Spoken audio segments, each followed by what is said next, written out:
Cuttack Khannagar petrol pump निकट में सड़क दुर्घटना। निशाशक्त ड्राइवर द्रुत गति में जाई धक्का देबारु घटनास्थल में चारिगला वृद्ध दोकानी जीवन। दुर्घटना पर सेठारे उत्तेजना देखा देइतिला। खाननगर अंचल युवक मैंने गाड़ी अटकई रास्ता रोक करथिले।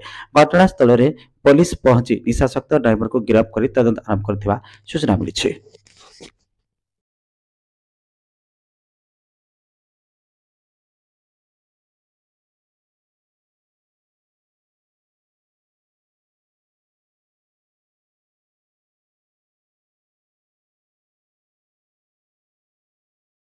दर्शक बंधु आपण मैंने यूट्यूब रे 24 घंटार अपडेट खबर जानिबा पई यूट्यूब रे टाइप करंतु न्यूज एंड ओडिया। एबे यूट्यूब रे न्यूज एंड ओडिया चैनल उपलब्ध।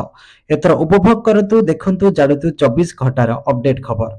जदि आपनको हमर खबर प्रसारण भल लागिला लाइक शेयर कमेंट सब्सक्राइब करंतु। पार्श्व रे थिबा नोटिफिकेशन बेल उपरे प्रेस करंतु।